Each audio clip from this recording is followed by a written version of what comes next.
हिंदी कक्षा में एक बार फिर से आप सभी का सादर स्वागत। हम लोग भगवान बुद्ध के प्रति इस कविता के बारे में चर्चा करते हैं और इस कविता के जो कविवर है सूर्यकांत त्रिपाठी निराला, इनसे संबंधित जानकारी आप लोग पिछली कक्षाओं में प्राप्त कर चुके हैं। हम लोग कविता का भी आरंभ कर चुके हैं, लेकिन आरंभ में ही हम लोग अभी भी रह गए हैं। मेरे अनुसार हम लोग आगे बढ़ते हैं।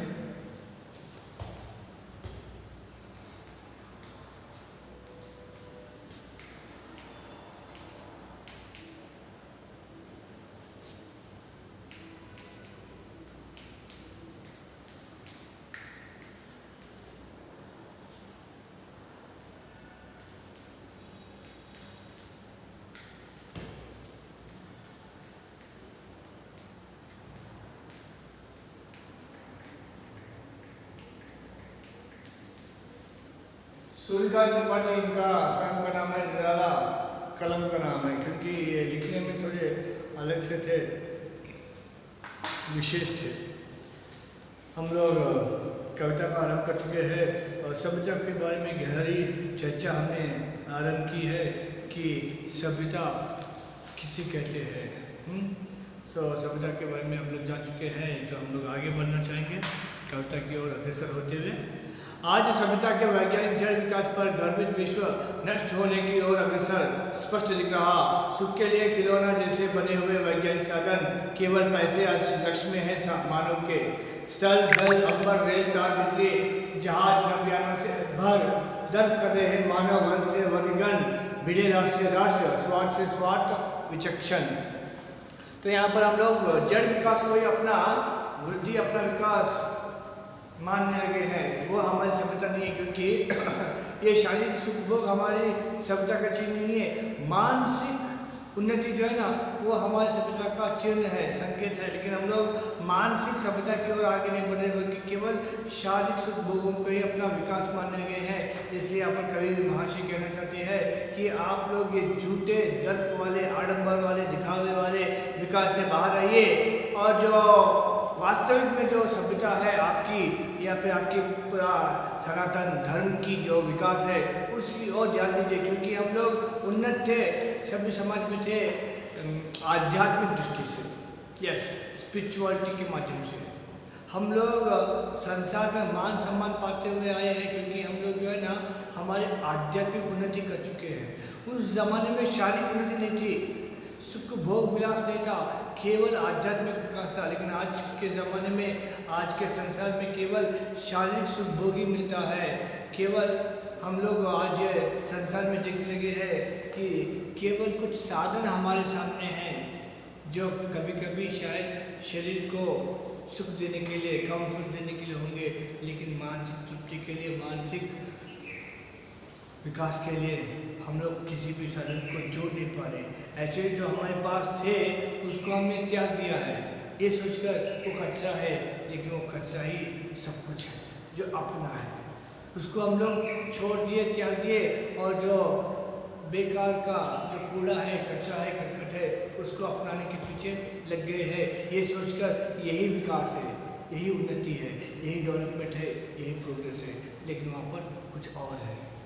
तो हम लोग गर्व कर रहे हैं, क्योंकि केवल हम लोग वैज्ञानिक साधनों को इकट्ठा करते हुए उन्नति को अपनाने का एक ब्लाइंड, एक अंधी प्रगति की ओर या अंधी रास्ते में, मार्ग में हम लोग अपने आप को भटकाने का प्रयास करते हैं।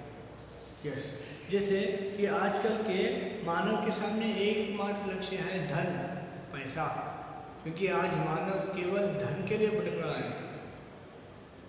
एक व्यक्ति कुछ समय पहले देखा था, एक शायद आपने भी व्हाट्सएप में, इंस्टाग्राम में या फिर फेसबुक में आपने भी देखा होगा, एक देश में, पाश्चात्य देश में, विदेश में एक व्यक्ति जो है ना अपना जीवन भर की जो पूंजी है, कमाई है, वो एक सूटकेस में भर के आया है। पता नहीं यूरो से या पाउंड से या डॉलर से, exactly I don't know, but वो लेके आया है और डॉक्टर के पास जाता है और वो कहता है कि मैं अपने मतलब जीवन भर का जो धन है, पूंजी है, आप ले लीजिए, मुझे बचा लीजिए। ये जो मेरी ज़िंदगी भर की कमाई है आप ले लीजिए, लेकिन मुझे बचा लीजिए। लेकिन डॉक्टर ने कहा ऐसा होता तो आज संसार में कोई भी अमीर न मरता। क्यों? क्योंकि हम लोग जीवन भर उसी के पीछे घूम रहे हैं, बस पैसा पैसा पैसा, लाओ लाओ लाओ, इकट्ठा करो इकट्ठा करो इकट्ठा करो। किसके लिए? अम्मा के लिए, बाबा के लिए, बीवी के लिए, बच्चों के लिए। किसके लिए? जिसके किस्मत में जितनी है उसको उतना मिलेगा। आप लोग उनके लिए क्यों पाप गुनाह क्राइम करते हैं? किसके लिए कर रहे हैं आप लोग? क्योंकि आज का आपका केवल एकमात्र लक्ष्य है धन इकट्ठा करना है, बस पैसा जोड़ना है जोड़ना है। क्यों जोड़ना नहीं मालूम है कि ये जोड़ने के लिए आए थे कि जब कोई भी मरेगा, चाहे वो किसी भी धर्म का होगा, हिंदू हो, मुसलमान हो, सिख हो, ईसाई हो, किसी कोई भी मरता है तो उसके कफन में क्या जोग होती क्या कि कोई डॉलर्स, कोई यूरोस, कोई पाउंड्स, कोई दिनार भर के जाए? ऐसा तो कभी नहीं हुआ ना। ऑलमोस्ट पूरी दुनिया को जीतने वाला अलेक्जेंडर खुद हाथ अपनी जो हथेली है उसको ओपन करके रख के वो दुनिया से चल पड़ा, निकल पड़ा। जब उनकी मृत्यु हो गई थी तो जहाँ पर वो मर गए थे तो वहाँ पर एक अभी भी प्लेट लगा हुआ था कि इंसान इस दुनिया में खाली आता है और खाली हाथ ही जाता है। अब जब आता है संसार में तो मुट्ठी बांध के आता है, तो उस मुट्ठी में अपनी किस्मत होती है, और जब अंतिम समय आता है तो अपनी हथेली खोल के आता है। मतलब यहाँ पर जो कुछ मैंने कमाया है वो यहीं पर, तो किसके लिए आप लोग करते हैं? वाई ये वैज्ञानिक साधन या फिर धन की जो आप में जो लालसा है, जो धन की जो पिपासा है, धन की जो इच्छा है, कामना है, एक प्रकार का कशिश और एक प्रकार का जो जुनून है, किसके लिए है? क्या चाहते हैं? क्या साबित करना चाहते हैं? कि धीरूभाई अंबानी जो 67,000 करोड़ के जो स्वामी थे, 67,000 करोड़ के जो स्वामी थे, जब वो मर गए तब तक किसी को पता भी नहीं था कि धीरूभाई अंबानी कौन है। इनके जो बेटे हैं क्या करे, पिता ने तो कमाया था, बच्चे कम से कम लड़ेंगे नहीं तो पब्लिसिटी कैसे मिलती ना, तो दोनों लड़े। Then they are in focus. फिर दुनिया को ये समझ में आया कि एक साधारण, अब वो पता नहीं वो चाय बेचने वाले थे या फिर कुछ और व्यापार छोटा मोटा करने वाले थे, एग्जैक्टली आई डोंट नो, लेकिन एक छोटा सा व्यक्ति जो रिक्शा चलाने वाले से लेकर आज हम लोग हर किसी के पास मोबाइल है, तो बिकॉज ऑफ धीरूभाई अंबानी। क्योंकि जब रिलायंस मोबाइल उन्होंने शुरू किया था तो उन्होंने कहा था एक बड़े से बड़े करोड़पति से लेकर एक साधारण रिक्शा चालक के पास भी मोबाइल होना चाहिए, क्योंकि ये आवश्यक साधन है। तो हम लोग जो है ना धन इकट्ठा करते हैं। अब धीरूभाई अंबानी है या फिर कोई और कोई बड़ा भले ही कोई करोड़पति हो या मिलियनियर हो, तो जब जाता है संसार से तो जो कुछ कमाया है वो लेके तो नहीं जाएगा, जाएगा क्या? फिर आप लोग क्यों इस शाश्वत ना होकर जो केवल टेंटेटिव है, टेम्पररी है, जो कभी ना आपका हुआ है ना होगा। अक्सर मैं ये कहा करता हूँ, ज़मीन उस समय हंसती है जब कोई कहता है, जैसे कि एक बार एक ज़मींदार के पास एक व्यक्ति आए थे, तो ज़मींदार उनसे इधर उधर की बातें कहते हुए कहता है, देखिए यहाँ से लेकर वहाँ तक जहाँ तक आपकी नज़र जाता है ये सारी ज़मीन हमारी है। तो उस समय ज़मीन हंसा, अरे पगले, 4 दिन पहले तेरे दादा ने भी यही कहा था, 2 दिन पहले तेरे हमारे पिता ने भी यही कहा था, आज तू कह रहा है कि ये सारी ज़मीन हमारी है, मतलब मेरी है। हाँ, कल तेरे बच्चे भी यही कहेंगे, तेरे दादा गए, तेरे पिताजी गए, कल तू भी जाएगा, लेकिन ज़मीन जहाँ थी वही है, तेरे लिए वही 6 फुट, चाहे दफनाने के लिए हो या फिर जलाने के लिए, क्या फ़र्क पड़ता है? वो भी परमानेंट नहीं है। जब मैं मरूंगा तो मुझे मेरे धन के हिसाब से जलाएंगे, तो मुझसे मतलब जहाँ पर मुझे जलाने जाएंगे वहाँ हज़ारों लाखों लोगों को ऑलरेडी जला चुके हैं, मेरे बाद भी हज़ारों या लाखों लोगों को जलाएंगे। या फिर मैं कोई दूसरा धर्म का हूँ तो शायद मुझे कफन दफन करेंगे, तो उससे पहले भी कफन दफन किया गया था और मेरे बाद भी कफन दफन करेंगे। तो वो 6 फुट भी तुम्हारी अपनी नहीं है, तो तू किस बात के लिए गर्व करता है, किस बात पर घमंड करता है, किस पे तू इतराता है? ये सब तेरे हैं, जा ले जा, अगर बस में है तो। जैसे कभी कभी हम लोग अक्सर क्लास में देखते हैं कि कुछ बच्चे अपने वहाँ पर बैठते हैं बेंच के ऊपर, उस बेंच के ऊपर अपना नाम लिख लेते हैं। तो एक बार एक स्टूडेंट ऐसे लिख लिया था, मैंने ऑब्जर्व किया, और उसके बाद फिर पूछा ये क्या है? सर मैं रोज़ यहाँ बैठता हूँ सर। तो हाँ सर मैं यहाँ रोज़ बैठता हूँ, तो ये बेंच मेरी है, इसलिए मैं अपना नाम लिख लिया। अच्छा ठीक है। सो क्लास चल रही थी, तो क्लास को मैं बिना डिस्टर्ब करते हुए क्लास समाप्त कर लिया, and it was the last class. तो उसके बाद फिर घर की छुट्टी, मतलब लॉन्ग बेल।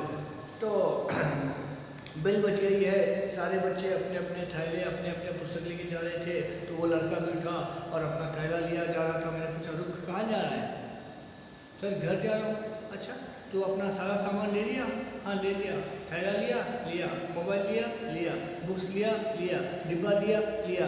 बेंच लिया? बेंच लिया? Sir bench? हाँ तू तो कह रहा था ना कि वो तेरी अपनी है, चल उठा ले जा। ले जा। Then he realized. Then he realized आपके इस संसार में कुछ भी ना आपका था, ना आपका है, ना आपका होगा।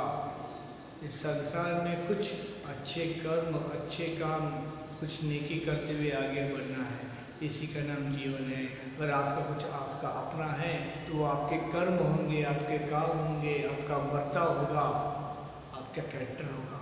और आप उसको छोड़कर इसके पीछे लगे हुए हैं, कपड़ों के पीछे, गहने के पीछे, मकान के पीछे, दुकान के पीछे, नारी के पीछे, संपत्ति के पीछे, धन के पीछे, अब पता नहीं किस किस के पीछे आप लोग लगे हैं। ये सब टेंटेटिव है, ये सब साइंटिफिक डेवलपमेंट है। That is only physical which is invisible. वो कहाँ है? कहाँ है आपकी प्रेयर? कहाँ है आपकी इबादत? कहाँ है आपकी भक्ति?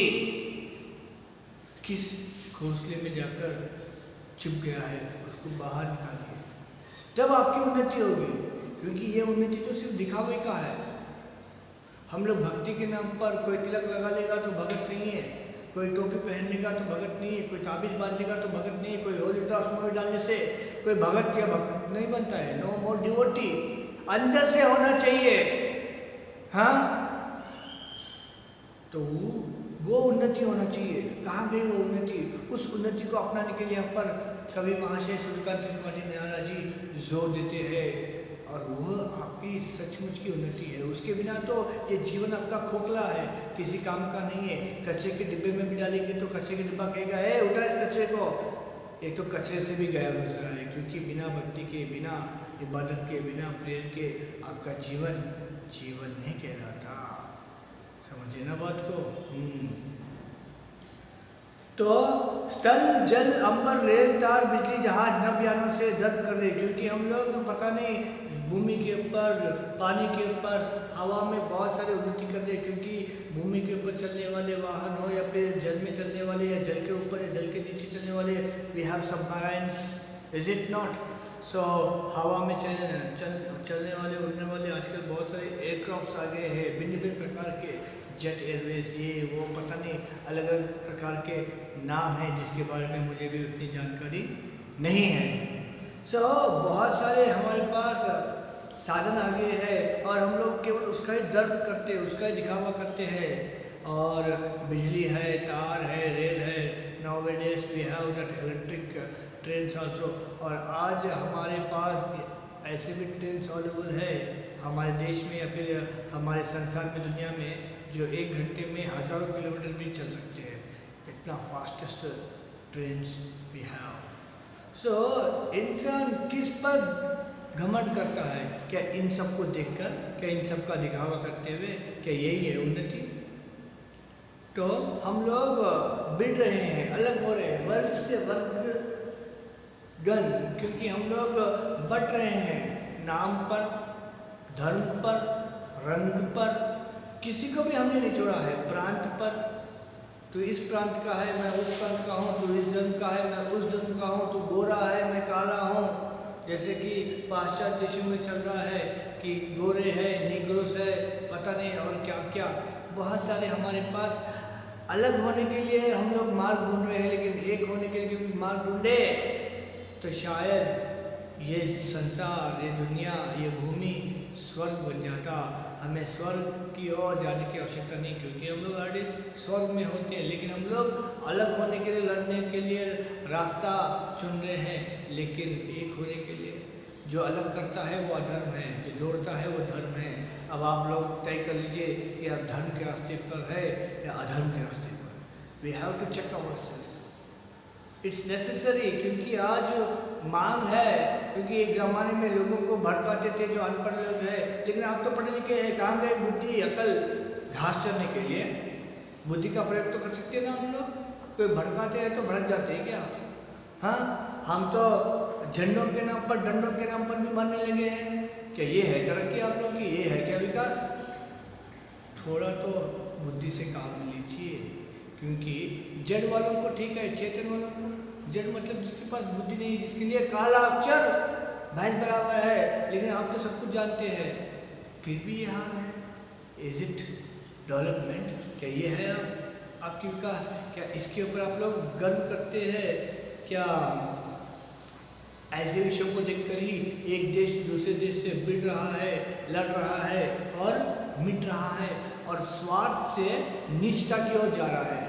जैसे कि बहुत सारे देश है कि एक देश को मिटाने के लिए नीच प्रवृत्तियों को, जैसे कि मैं नाम नहीं लेना चाहूँगा, कुछ देश ऐसे भी है कि दूसरे देशों के विनाश के लिए उनके देशों में इंडायरेक्टली वार करते हैं। आप लोग समझदार है मैं किसकी ओर इशारा कर रहा हूँ? Yes, you realize. जैसे कि आज हमारे देश में चाइना के बहुत सारे प्रोडक्ट्स है जो इंडायरेक्टली हमारे देश को खोखला करने के लिए आ गया है। यहाँ वहाँ की जो साधन है जो किसी काम का नहीं है, उसको यहाँ पर आकर बेच लगे हैं।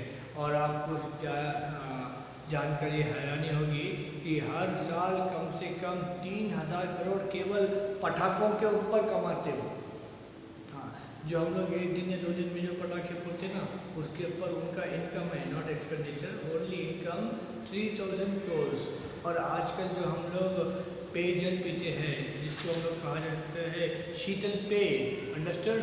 अरे हिंदी है यार, गंदी नहीं है। शीतल पेय, कोल्ड ड्रिंक्स, हाँ, ये दिल मांगे, हाँ मोर, और ऊपर से ओहो आहा, वेरी गुड। तो हम लोग ऐसे बहुत सारे विषयों का सेवन करते हैं, पदार्थों का, या गन पदार्थों या द्रव पदार्थों उनका सेवन करते हैं। हज़ारों लाखों रुपए या फिर हज़ारों करोड़ों रुपए जो है ना, विदेशी कंपनियां हमारे देश से लूटती जाती है, और हम लोग तमाशा दिखते रहते हैं। वेरी गुड, अच्छा है। कोई गन्ने का जूस पियो, कोई नींबू पानी पियो, नो, नहीं पिएंगे। और वो लोग, हम लोग ऐसे छोटे मोटे पिएंगे तो लोग हमको अपडेटेड या मॉडर्न या पॉश नहीं कहेंगे। सर हम लोग तो टिन खोलते हैं, डिब्बा टप और पीते हैं, पॉश। अच्छा है ना, बहुत जल्दी बीमारी भी आएगी। पॉशली तैयार है ना? इंश्योरेंस नहीं है तो इंश्योरेंस करवा लो, बेटर। सो हंसते हैं जड़वादग्रस्त प्रेत जो परस्पर विकृत नयन मुख कहते हुए अतीत भयंकर था मानव के लिए पतित था वह विश्वमन। अब तो अशिक्षित वन्य हमारे रहे बंधुगण नहीं वहाँ था कहीं आज का मुक्त प्राण। यह तर्क सिद्ध है, स्वप्न एक है विनिर्वाण यह। तो हंसते हैं वो लोग जो जड़वादग्रस्त है, क्योंकि हम लोग चेतनता की ओर जाते हैं तो अवश्य हंसेंगे। क्योंकि जैसे कि कहा जाता है, कहावत है कि जब शेर जंगल में जाता है तो पीछे कुत्ते भौंकते हैं, तो जब कुत्ते भौंकते हैं तो शेर को फिर कुत्तों के पीछे दहाड़ते हुए कभी देखा है, सुना है किसी भी कहानी में, किसी के मुख से भी नहीं ना। तो इसी प्रकार हम लोग जब चेतन की अवस्था की ओर जा रहे हैं, जब ऊंचाई की ओर जा रहे हैं, तो बहुत सारे संसार वाले कुछ न कुछ तो पत्थर फेंकते हैं हमें विचलित करने के लिए। तो हमें अपने मार्ग से, अपने लीक से, अपने पथ से नहीं हटना चाहिए।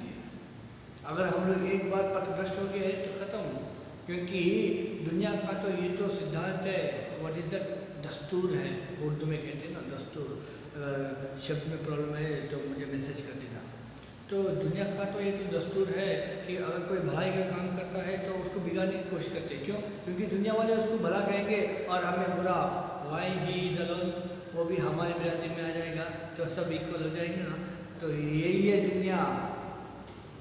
दुनिया में ऐसे बहुत सारे लोग मिलेंगे जो न स्वयं आगे बढ़ते हैं, न ही किसी को बढ़ने का मौका देते हैं। तो हम लोग उस सोसाइटी में, उस समाज में, उस संसार में हैं जहाँ पर हमको सिर्फ जड़वाद के लोग ही ज़्यादा मिलेंगे, क्योंकि हमारे अंदर कमियों को ढूंढने वाले मिलेंगे, अच्छाइयों को ढूंढने वाला बहुत कम मिलते हैं, मुश्किल से मिलते हैं।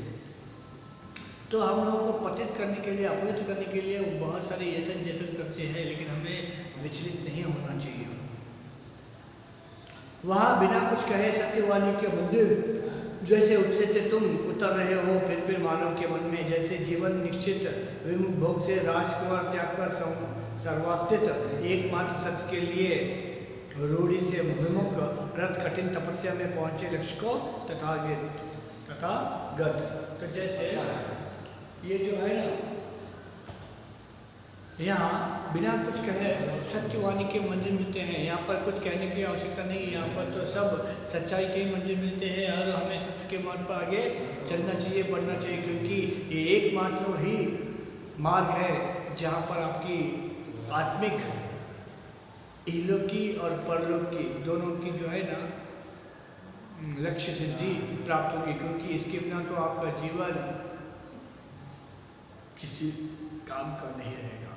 अब आगे शब्द नहीं आ रहे हैं और कुछ ऐसे शब्दावली आ रही है जिसका प्रयोग मैं उचित नहीं मानता, क्योंकि विदाउट दैट आपका लाइफ वर्स्ट है, कचरा है। तो आप लोग कचरे क्यों बढ़ते हैं? आपको तो चाहिए कि सत्य के मार्ग पर आगे बढ़े। जैसे कि एक समय भगवान बुद्ध मतलब गौतम, यस सिद्धार्थ कहना चाहिए, गौतम कहना भी शायद उचित नहीं होगा। सिद्धार्थ जो है ना अपने राज्य से निकल पड़े थे, किसके लिए? सत्य की खोज के लिए, क्योंकि उनको सत्य जानना है।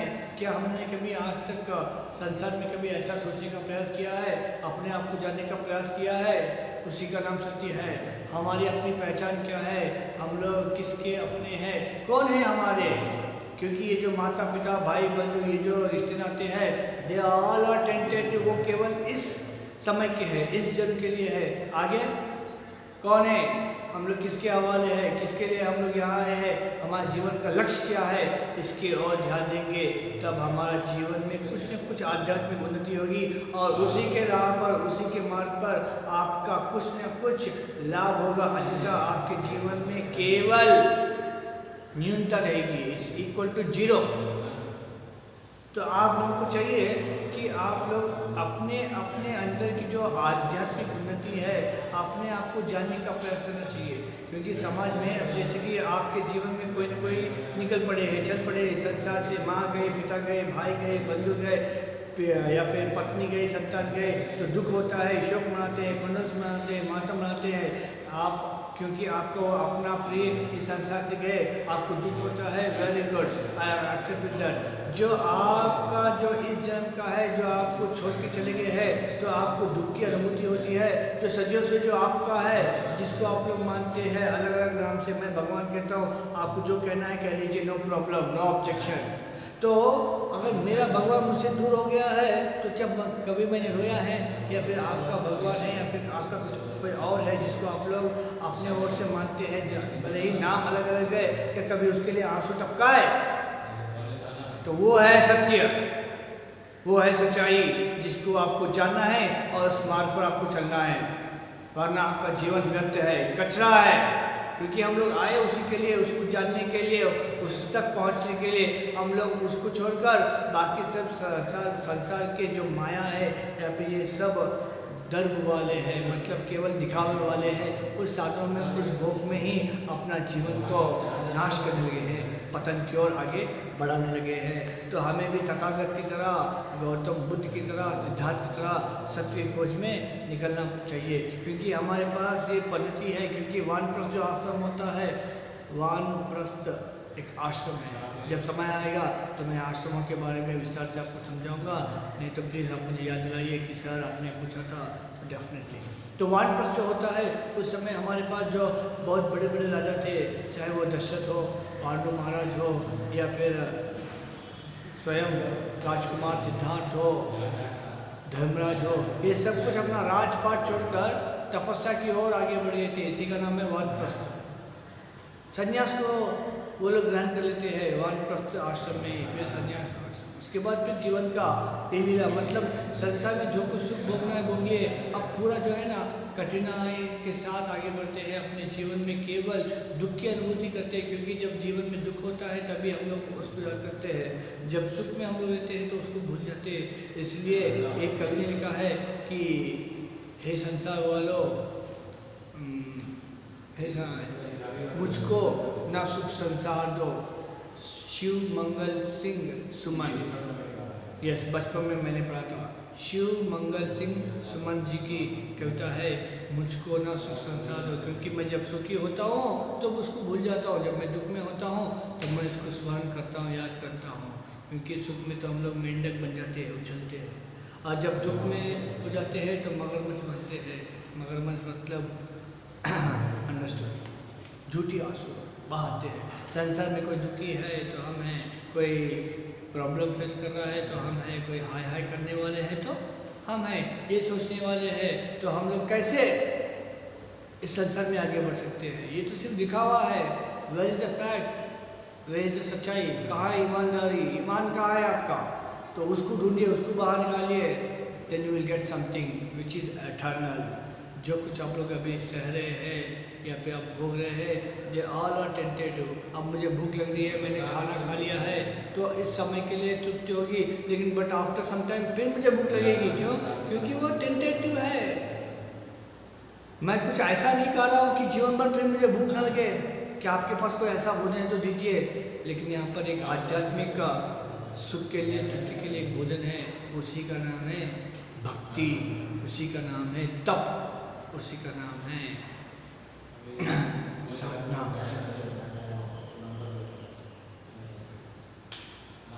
पूर्ति ज्योति विश्व में मानव हुए सम्मिलित, धीरे धीरे हुए विरोधी भाव तिरोहित, भिन्न रूप से भिन्न धर्मों में संचित हुए भाव मानव न रहे करुणा से वंचित। फूटे शत उच्च सहज मानवता जल के यहाँ वहाँ, पृथ्वी के सब देशों में छलके बल के पंकिल भौतिक रूप में आदर्शित हुए, तुम्ही से हुई तुम्ही से ज्योति प्रदर्शित।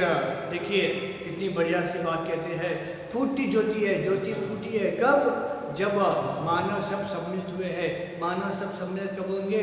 जब उनके अंदर की जो विरोधी भाव है सब तिरोहित हो गए हैं, मतलब जो ऑपोजिट जो ओपोजिट्स है वो सब जब ऑब्जॉर्ब हो गए हैं, गायब हो गए हैं, तब सब लोग एक हुए हैं और भिन्न भिन्न रूपों से, भिन्न भिन्न धर्मों से जो है ना संचित हुए हैं। भिन्न भिन्न धर्मों में, भिन्न भिन्न धर्मों में, भिन्न भिन्न धर्मों का साथ जब हम लोग ग्रहण करते हैं, क्योंकि हर धर्म में कुछ न कुछ भलाई है, कुछ न कुछ अच्छाई है, इसी को हमको उसका निचोड़ लेना है,